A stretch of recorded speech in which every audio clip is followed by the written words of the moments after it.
These are some of the most brutal and terrifying ways that people have died in caves. And first up is the Shaft Cave disaster, where a group of scuba divers went to explore a flooded sinkhole only for some of them to never come back. The year is 1938, a few kilometers south of Mount Gambier. There's a field known as Thompson's Paddock, located on a farm near Allendale East. And on this typical day, a farmer is working on the field using equipment that is being pulled by horses, when all of a sudden one of his horses trips and stumbles on something in the grass. Confused, the farmer goes over to check to see what the heck just happened. This is where he sees a small hole in the ground, only about a foot wide. Not a big deal, right? Well, that's until he moved the dirt around, looked down, and saw that this hole was about 20 feet deep with a pool of water at the bottom. Now that is not normal. It was a limestone sinkhole. And for my slower little box heads watching this video, that means that there was an entire unexplored cavern below this field. I mean, just look at this map. The main chamber of this cavern is 460 feet long and 210 feet wide. To put that into some perspective, you could fit the Statue of Liberty in there and still have plenty of extra space. Two super long tunnels extend from the main room, the northwest tunnel reaching 260 feet in depth, and the eastern reaching over 400 feet. So, over the course of many years, word spread around and this hole in the ground became a spot of interest to divers and explorers. Now let's flash forward to 1973. A group of 9 divers arrive at Mount Gambier with the intention of exploring the shaft. Their goal was to explore the cave past where the light shines through the hole. Yep, in the complete darkness. From the hole in the ground, the sunlight would shine down directly into the shaft, giving the cavern a direct light beam that lit up the main area of the cavern. However, the tunnels on either side did not receive this sunlight because of, the angles of the ceiling. So the water was completely pitch black and difficult to explore, as you could probably imagine. Not to mention, no one had dived deep enough to really explore them in the first place. Ladies and box heads, this is where the 9 divers wanted to be the first to uncover the mysteries of these tunnels. May 27th, 1973, the 9 divers are standing at the entrance of the shaft, prepping the necessary equipment they will need for their practice dive. They wanted to get a feel for the cave and explore the main room before descending into the tunnels the next day. So a few of the divers are lowered into the hole and their gear is lowered to them right after. Hey, are you guys alright down there? Never better, just get me a beer. They swim around the perimeter of the cavern just about 200 feet deep. Remember, this perimeter was the easy part of the dive. There was sunlight and it wasn't as deep as the tunnels that they were about to explore the next day. And after swimming around a bit, probably taking a piss in the water because, we've all done it, come on. The divers concluded their brief practice dive and ascended back to the surface. At this point, they're ready to enter the tunnels of the shaft. But they couldn't until the next morning because it was getting late and they needed the sunlight. So after they eagerly waited, they returned to the hole the next morning, ready to enter the cave and ready for whatever mysteries awaited for them, which they'll soon find out would be nothing but tragedy after tragedy. They set up their equipment above the hole and prepared themselves to make their descent once again. And actually, one of the 9 divers decided to sit out for the actual dive so that she could help with the equipment and other stuff from above the cave. Hey guys, I think I'm gonna sit this one out. I kind of want a chill night. Come on, you pipsqueak. You don't want to be hundreds of feet under the surface in pitch black water?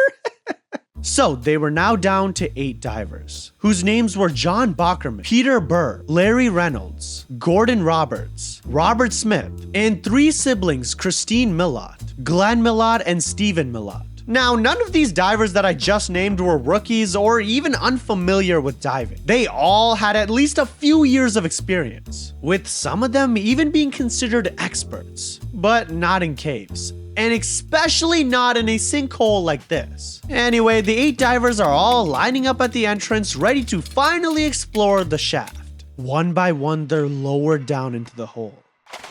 Eventually, all of the divers reach the pool of water. They begin swimming down to the tunnel entrances, which are a bit deeper underwater. Everything's going smoothly and the divers are super excited. They get to finally discover what lies in the tunnels as they swim along deeper and deeper. As they go deeper and deeper, things start to get darker and darker. That is until one of the divers, Robert Smith, starts to feel a little, funky. Guys, I'm not feeling too good. Yeah, once he reached about 180 feet below, the effects of nitrogen narcosis started to kick in. And for my slower box heads, it's a sickness caused by the pressure of diving in deep depths. It can pretty much make a person feel like they're drunk or impaired. And like I said earlier, these divers were experienced. So Robert was accustomed to the feeling of nitrogen narcosis. He was smart enough to signal to the rest of his crew and return back to the main chamber, where he then could ascend a bit higher and wait for the effects to wear off. Because trust me, you don't want to be diving any deeper once nitrogen narcosis has affected you. Like seriously, you start to think irrationally, you can't even think straight. Making the right decision becomes tough and you may even make a decision that could end your life, which unfortunately we'll get to. Anyways, the rest of the group received and understood Robert's signal, but decided to continue their dive without him. Everyone else seemed to be feeling fine, so what could possibly go wrong? Robert is swimming around in circles, trying to wear off the effects of nitrogen narcosis, when suddenly he sees a flash of light in the distance. As the light gets closer and closer, he realizes that it must be the torchlight from one of his fellow divers. Eventually, the diver swims up to Robert. He can see now that it's Glenn Millot. Glenn grabs the gauge from his oxygen tank and shows it to Robert. The oxygen levels are practically zero. And at this point, Robert and Glenn were both running low on air in their tanks, which if you didn't know, you kind of need that. Knowing their dive time was almost up, they grouped together and swam up to the surface. The two men resurfaced with little to no air in their tanks, like any experienced diver would do. When they resurfaced, they also saw Larry Reynolds, who swam up around the same time for the same reason. Then about 30 seconds later, another diver surfaces, Peter Burr. But wait. If Robert, Glenn, Larry, and Peter were all on the surface with no air left in their tanks, that must mean that the other 4 divers should be out of air too, right? So where in the flying box head are they? The divers realize that something must have gone terribly wrong with the other divers. The rest of their group is still underwater with little to no air left. Immediately, a few of the divers surface and call 911. Their stomachs drop and the panic sets in, especially for Glenn Millot, whose brother and sister were still down there, Stephen and Christine. Without any hesitation, Glenn removes his empty oxygen tank. He quickly grabs a new tank and attaches it to his suit. He wants He needs to descend back down and find them. He refused to let his siblings stay down there any longer, knowing that they could be in danger. He's diving down as fast as he possibly can. He reaches 75 feet, then 150 feet, then 225 feet. Glenn then comes across a drop-off in the tunnel, kind of like an edge of a cliff. And there seems to be some kind of faint light shining from below. Glenn quickly swims over and looks down. He spots a torchlight and a camera. They're Steven's. Oh, thank God, he thinks to himself. That's gotta be a good sign, right? It means they're probably close. However, the visibility at the drop-off is, well, pitch black, between no sunlight and a thick cloud of silt from the rock walls. It was literally impossible for Glenn to even see a few inches in front of him. But a little darkness wasn't gonna stop him. Glenn was determined to find his brother and sister, and there was no way that he was just gonna let them die down there. So he swam down, searching for any sign of Stephen or Christine. He can't see a damn thing. It's pitch black. He can't even see his hand in the front of his face. All Glenn was doing at this point was putting himself in danger. He can't stay down there any longer. With no other options, Glenn was forced to return to the main chamber, where at least there was sunlight so he could actually see something. Still, he stayed underwater, looking in every direction and praying his siblings would show any signs of life. Minutes go by and still nothing. No sign of Stephen or Christine. Glenn checks his gauge and realizes he himself would run out of air soon if he didn't return to the surface. He is already on his second oxygen tank and is still running out of air. Imagine his poor friends and siblings who would still be on their first tank. Yeah, there is no way there's anything left in those tanks. In a panic, he swims up to the surface of the water. He calls up through the hole for the rest of the crew and they help bring him out of the narrow shaft entrance. On land, an ambulances arrived, and this is where Glenn realizes that his siblings are long gone. There is no way they could have survived this long without air. Now it was just a matter of recovering their lifeless bodies. Glenn and the rest of the divers were heartbroken. Imagine losing your friends or even two of your own siblings in just a matter of minutes. Police arrive at the scene, but there's not much they can do right then and there. The recovery process would just be too challenging. They needed to take time to set up and plan. So, the next day, the police planned for a full body recovery. They entered the cavern and started searching around for the bodies of the 4 missing divers: Stephen and Christine Millot, Gordon Roberts, and John Buckerman. But even the police couldn't find any signs of the bodies after a brief search. Again, the visibility was just still too poor down there, and going deep into the water was just dangerous. They were somehow still unprepared. After no luck, they look at each other and decide to come back tomorrow. And when tomorrow came, the next day. And again, they were unsuccessful. Yeah, days later, and still nothing was ever found. Eventually, days turned into months and still no sign of the missing bodies. That is until January 22nd, 1974, a whole 8 months after the incident. A documentary film crew who had filmed and explored other caves in the area came to visit the Shaft Cave. The crew entered the cavern and used their lighting equipment to turn the cave from dim to as bright as daylight.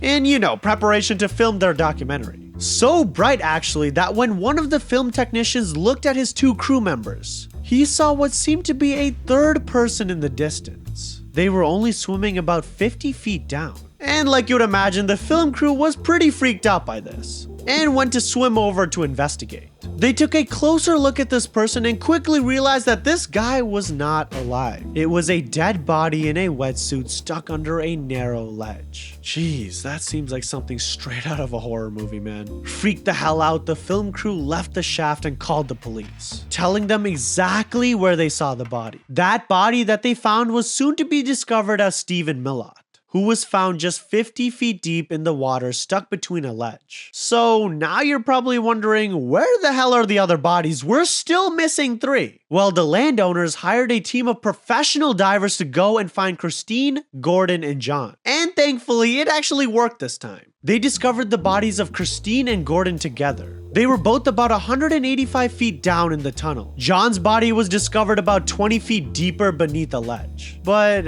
how did this even happen? How did these 4 experienced divers end up dying? Well, let's start with Christine and Gordon. Back when the rest of the divers were heading back to the main chamber of the cavern because of their, low air, Christine and Gordon were trying to do the same thing actually. However, they made a grave mistake. Instead of swimming along the diagonal slope of the tunnel, they swam straight up in an attempt to quickly ascend. They swam upwards into a dome in the ceiling, one that had no exit to it. Remember, the visibility was terrible down there. They could not see anything. So now they're trapped in this dome and likely suffering from the effects of nitrogen narcosis, which means they had no idea what to do or where to go. They were just trapped. They knew they were in a dangerous situation and they started to panic. They exhausted their air supply, using it up rather quickly from not being in the right state of mind either. And unfortunately, not long after, the 2 would drown before finding an exit. Reports suggest that Christine and Gordon were holding on to each other in their final moments, which most likely means that they knew they were going to die. Just imagine how scary that is. And as for John Buckerman, the body was found at the deepest of depths. What happened to him?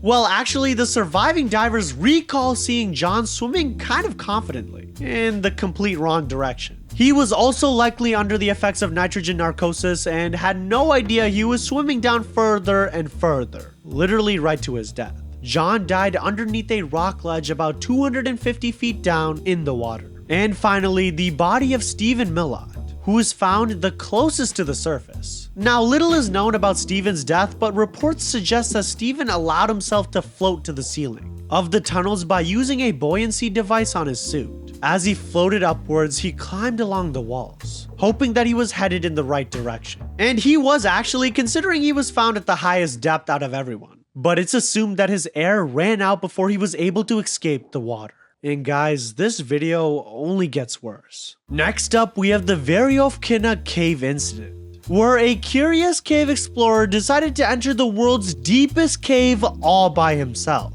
only to find himself trapped thousands of feet below in the freezing cold. Yeah, that's right, the Veryovkina cave is the deepest cave in the world, at least that we know of. It's located in the Gagra mountain ranges of Georgia. And no, not the state of Georgia, the country.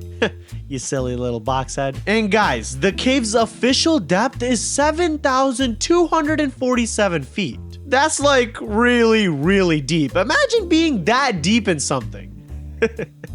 I know I can. Anyways, this diagram right here should give you some perspective. And to reach the entrance of this cave, you literally have to climb a mountain first. The altitude of the entrance itself is at 7,500 feet. And ladies and boxheads, let's meet the madman who decided to do all of this on his own. Sergei Kozev, who is a 37-year-old man from Sochi, Russia, a city about 2 hours from the entrance of the cave.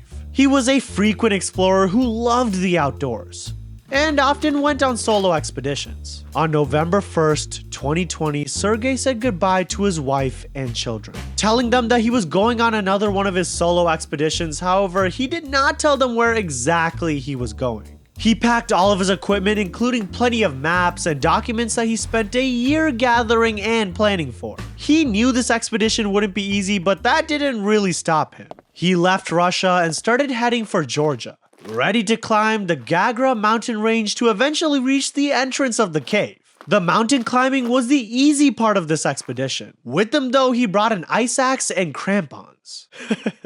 Get your head out of a gutter. I didn't say tampons, I said crampons. You know, those boots with the spiky bottoms that make it easy to climb. You get it. It wasn't long before Sergei reached the entrance of the Veryovkina cave. He grabbed a rope out of the 3 bags of equipment he brought and attached it to the opening of the cave. Here, he would slowly lower himself and his equipment down into the dark and narrow passage. Yep, did I mention he did this all by himself? He traversed the cave successfully, seemingly without any issues for quite a while. He eventually came across the first camp in the cave, about 600 meters or nearly 2,000 feet down. These camps were permanently set up by other cavers before to provide a base, for new explorers, allowing them to rest before they continue on, because traversing this cave seriously was not easy. If you remember the diagram, most of the cave is long, vertical shafts. That sounds almost inappropriate. Anyways, probably feeling super confident and thinking to himself, shh, that's nothing. Sergei continues right past the first camp, not stopping for too long. He continues to descend down the cave, doing more and more climbing, until Sergei eventually reaches another camp. The second one is about 1,000 meters or 3,300 feet down. At this point, he's getting pretty deep in the cave. But after climbing for quite a while, he decided that he needs to rest. After all, he's doing all of this, everything completely alone. There's no one else in the cave to help him. So he takes a break at the second camp. Sergei would then spend approximately 1 week at the second base camp. Okay. Up until this point, things seem to have gone pretty smoothly for him. But that's probably because he hadn't reached the real challenging parts of this cave. The parts that can easily kill an unprepared caver. From this point forward, the vertical shafts are a lot more intense and challenging to climb. Not to mention, the cave also gets a lot colder and wetter the deeper you go. So after his week of long rest, Sergei is feeling confident again and wants to continue his descent downwards. He packs up his equipment and starts to head down yet again. And well, this is where things start to go horribly wrong for Sergei. To start, Sergei did not have the proper equipment needed to accomplish his expedition. A mistake that would cost him his life. Any caver knows that one of the most necessary items is to have a waterproof outfit, with a nice warm fleece inside to keep you all warm and snuggly from any water. And well, Sergei did not have any waterproof layer of clothing. Another thing he was missing were stirrups, which are basically footholds for his feet. Seems pretty damn important while climbing down, the deepest cave on Earth. Anyways, as he descends down the cave, the temperature gets colder and the climbing becomes way more narrow and intense. Like I mentioned earlier, but Sergei still thinks he's gonna be just fine. That is until he reaches a small pool of water. At this point, he's already pretty damn cold without touching any of it, so he knows that getting himself wet would be nothing but guaranteed hypothermia. Without that waterproof layer of clothing, he knows that he genuinely cannot go any further in the cave. This is where Tsurage begins to panic. Already well over 1,100 meters deep into this cave, Tsurage realizes that he has no other option but to ascend back to the top, or at least to the nearest camp. While hanging onto the rope, he tries to pull himself back up. Nothing is working. Without those footholds, he can't get any traction to ascend upwards. He desperately tries to pull himself up over and over again. The vertical shaft he was in was already a specifically challenging and narrow area to climb. But the fact that he had no footholds is what really screwed him over. Seriously, he just couldn't physically climb high enough to escape this area. So after trying to pull himself out for God knows how long, Tsurage is completely drained of energy. His body begins to freeze up. He is feeling the pressure of the situation. It's all taking a major toll on his body. He knows he must stop now. Otherwise, there's no chance of him escaping ever. Tsurage decides to get some rest and try ascending again when he wakes up, praying that he still has a chance at survival. However, there was no chance for him. As he shut his eyes, he's unaware that it would be the final time he would ever fall asleep. Because ladies and boxheads, unfortunately, Tsurage Kozif would die of hyperthermia in his sleep. Yep, he spent his final moments trapped over 1,100 meters below the surface, completely alone, cold, and scared. But hold on, even though Tsurage is no longer alive, this is not where the story ends. Because the retrieval of his body makes for a whole other horror story itself. Let's flash forward about 8 months to August of 2021. A research team by the name of Perovo is headed to the entrance of the cave. They start their descent down, and on the way they see something pretty weird. They spot an ice axe and a pair of crampons about 1,300 feet down. And you guessed it, they were Tsurage's exact ones. However, the team was kind of confused. Because how did these items even get there? Who did they belong to? Are they even still alive? Now, concerned that someone could be in danger in the cave, the team continues their descent downwards, while keeping an eye out for anyone down there. About 3,600 feet down, the team starts to smell something a little, funky. I don't know if funky is the right word, definitely not a pleasant smell. They search around the cave and continue to descend downwards until they finally see it. A dead body still attached to a rope. Little did they know it was the body of Tsurage Kozif. A body that has been decomposing in this cave for months. The team returns to the surface and lets the authorities know that there is a body trapped thousands of feet down in the cave. It was going to be quite a tough process to recover Tsurage's body. I mean, between the deep depth and the narrow shafts of the cave, it was going to take lots of people to help to even retrieve it. Over 100 people to be exact. So they form a rescue team of cavers and they get right to it. They try retrieving Tsurage's body in one piece, but realize that's not going to be possible. Yeah, they were forced to cut his body into pieces in order to successfully remove it from the cave. So they chop up his body. Then, once his body was on the surface, the pieces of his decomposed body were gathered together and sent to his wife and kids back in Sokchi. And guys, let the story of Tsurage Kozif be a warning. Don't go caving alone, or just don't go at all. But if you want to hear about even more people that died painful deaths in caves, click this video right here where I talk about the most painful cave deaths ever. And don't forget to subscribe.